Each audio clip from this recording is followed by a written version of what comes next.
Synod College Shillong hene ke sing kalapan long ke cing Pynkupburom ke Samla Pule ki blala ban pendep ya ke kedan graduate jongkas nang ajar pulai hakan ke sing Pynkupburom ke Samla kalapan long hadinam hall jayau lawan ban saki kum kongsan tau ba FR Kharkongor bolong IS bolong ru commissioner pat secretary jongkas sarkar jela Meghalaya hakan ke cing Pynkupburom ki don HADUH ndrus pa lai pendrengut ki Samla maka Synod College kalaya pun Pynkupburom hakane kesi hakaba hakane keju kesi samru ya ki kusnam shiki kendai ngut ki Samla ki balala banyo haki kerdan ki hakamat haka jingele ki exam ba FR Kharkongor haba ai jingkran hakate kesi ul ai sim ba ai kublei ya ka jingla bat ka jingla job jongki haki kini ki kerdan pule bat ula kentu ken pamro iki bakin nang ya shakamat ki kam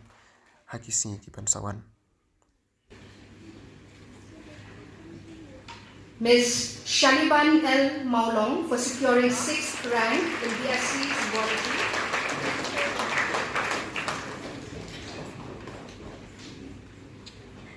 Ms. Kumbatmu Rani for securing the 9th rank in BSc Zoology with 84.13%.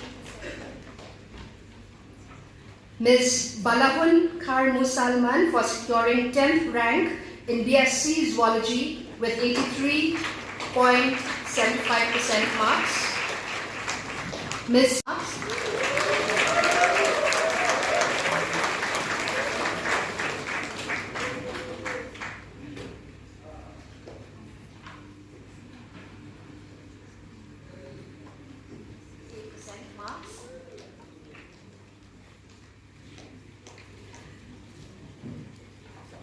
Ms. Adrenaline Dingdo for securing the 8th rank in BA Geography with 74.5%.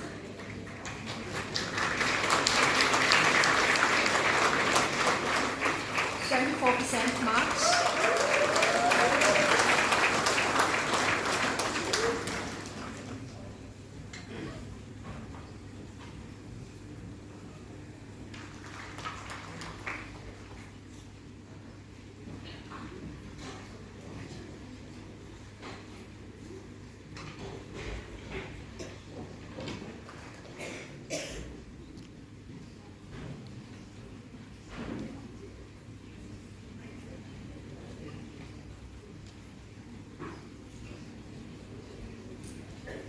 I'm also pleased to announce that because she has gone to Bangalore for further studies,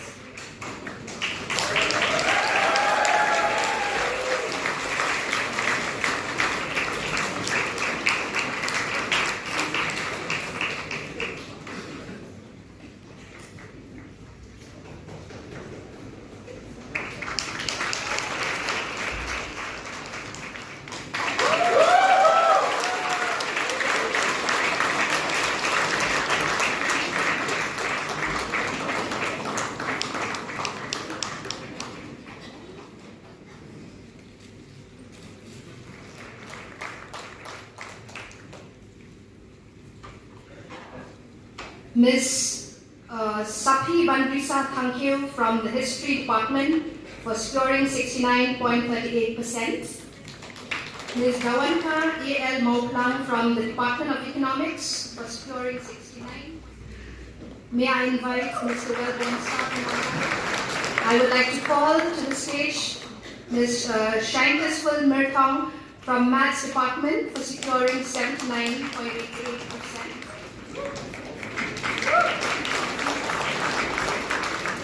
We would also like the respected principal of the Synod College, respected vice principal, Dr. Charles Zubin Lindo, the coordinator of the IQAC, Dr. Yerin Lindo, all the faculty members, dignitaries on the dais, parents, and most importantly, the young graduating students of the Synod College. I don't really have a speech, but a few thoughts to share on this occasion. We live in we are part of an agrarian society. The Khasi Jaintia community is largely an agrarian society, has always been, and in many ways we still continue to be. And in an agrarian society, one of the most important days of the year is the harvest day. The day when all the hard work that has been done after you've plowed the fields, after you've planted the seeds, and then you see the rich harvest. So today, the college is in fact celebrating this harvest, and you are the fruits of this harvest. So I would like to congratulate all 636 of you graduating students. Many of you are here, and some of you, as I was told by the principal, have perhaps gone out for their further studies. I wish both categories, both those ones who are here and those who have gone out, my heartiest congratulations. It is a milestone which many of you will not forget, because it's an important chapter of your life. It marks an important portal. We live now in this generation where we talk about websites and portals. But the real meaning of the word portal means it's a door. It's a new opening to another world.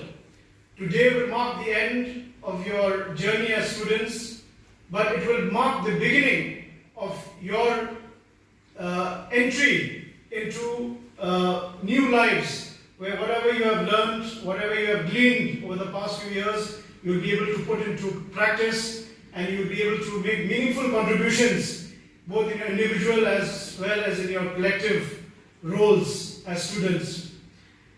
Talking about graduation day, what's most important for all of you to remember is that you carry within you much of the magic that you desire in the world.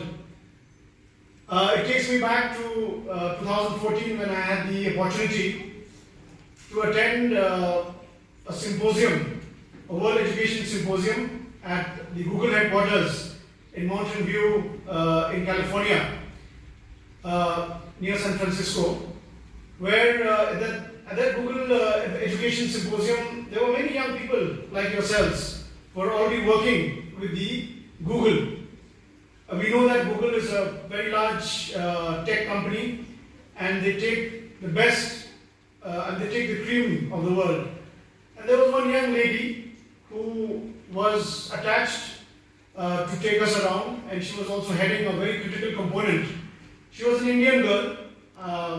I thought perhaps she may be from one of the IITs or one of the IIMs of the country, or perhaps she may be from one of the 4 big cities, from Calcutta or Bombay or Chennai or Bangalore.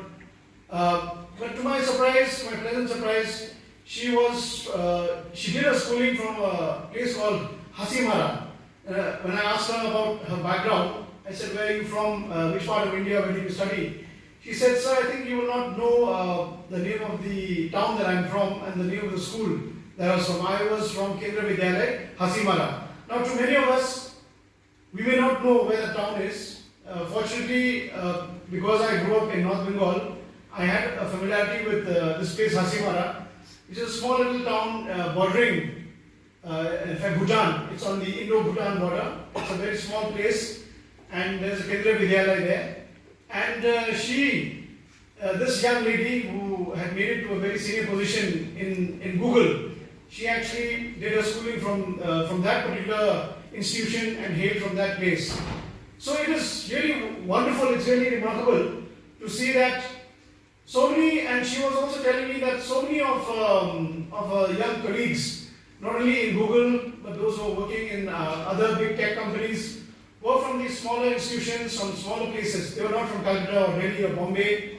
They were not from the IITs or from the IIMs, but they were self-propelled, passionate individuals who were equipped at their school to learn and to better themselves. And they had now reached right up to, they had occupied these senior positions in these giant tech companies in USA.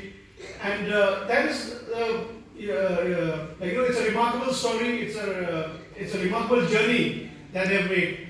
So if you are a flower, you will bloom anywhere. It doesn't matter where you're from, but if you carry that passion, if you carry that sense of purpose, that aspiration, you can make an impact anywhere. And we are now called to be challenged. And I'm happy that Synod College has equipped you with good all-round education, so that you can emerge and go into the outside world and be, equipped to be not only to be job seekers, but hopefully to be job creators, to be employable. We often talk about unemployment problem, but whenever we sit with the experts, they say that we need employable people. So you have got a degree now. It's important for you that you also equip yourselves with more skills, with communication skills, with the IT skills, so that you become more and more employable. The biggest challenge that the world faces, our state faces, is to have employable people, is to have people with skill sets. There could be perhaps, why do we need so many consultants from outside? Is because we need to develop our inherent skill sets. We need to be at a stage where we ourselves can provide solutions to our own problems. And all of you, 630 of you graduating students, you have already been equipped with sound education and sound skill sets. You have to, I think, seek opportunities whereby you do value addition to whatever education that you have. It's a small example that I like to quote everywhere, that cocoa is grown in Africa. But what do the Europeans do? They take cocoa back to Europe, and they add sugar and they add milk and they put it in a nice packet, and the same thing is said as the same thing is resold as chocolate.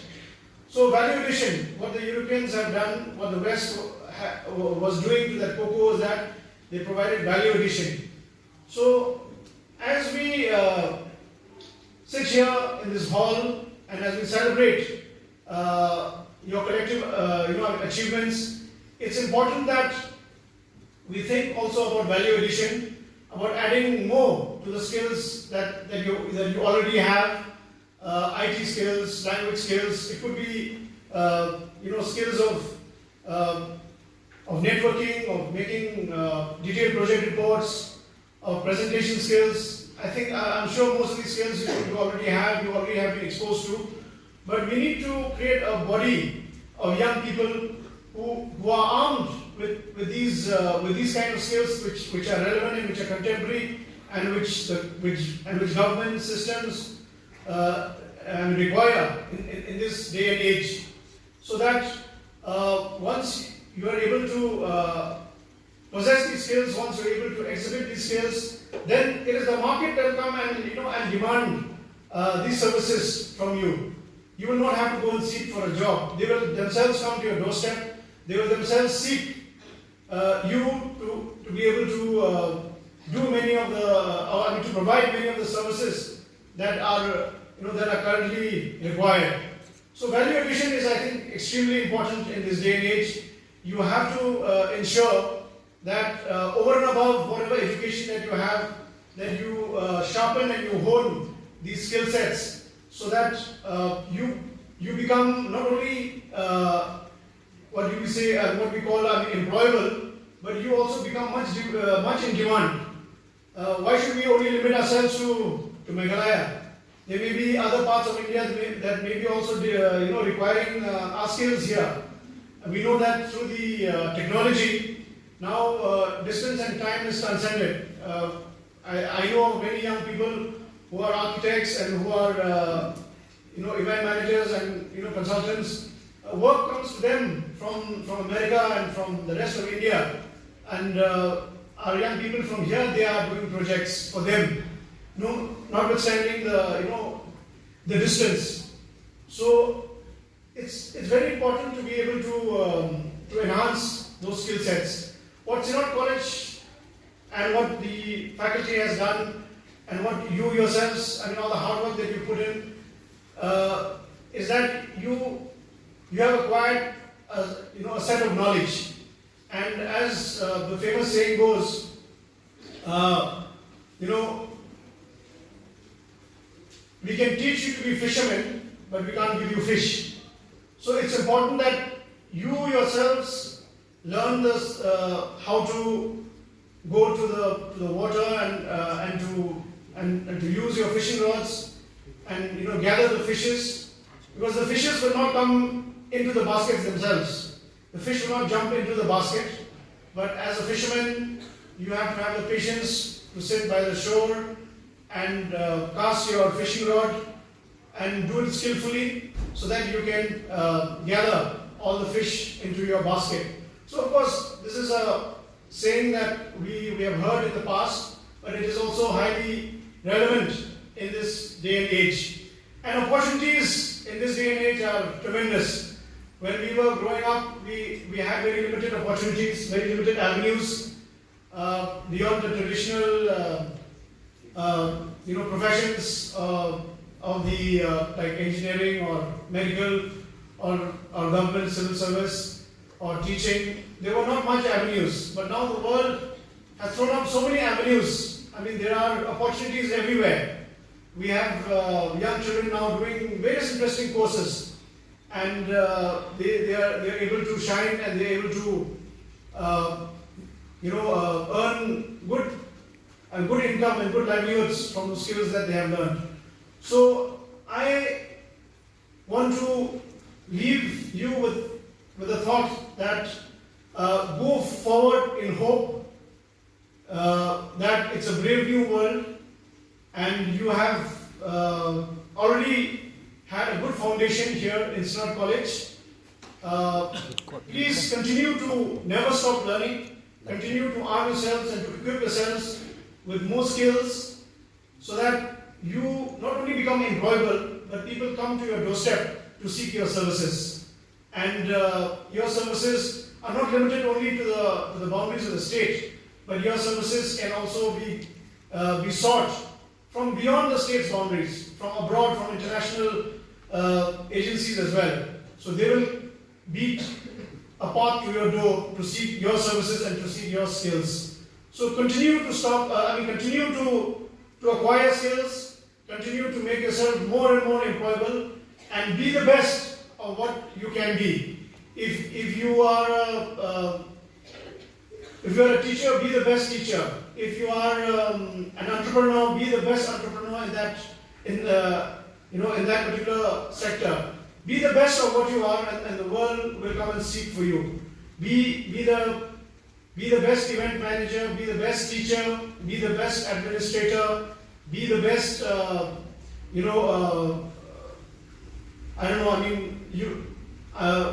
could be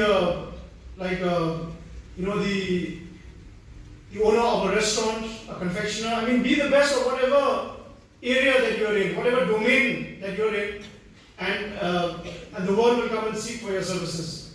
Just like it would be a restaurant which is located right in the interior, but if the food is good, and if the ambience is good, we all go and seek for it. So don't only go and, I would like to end with this line which I came across the other day. Don't go and chase butterflies, but build a beautiful garden so that the butterflies, they come to your garden. Thank you very much.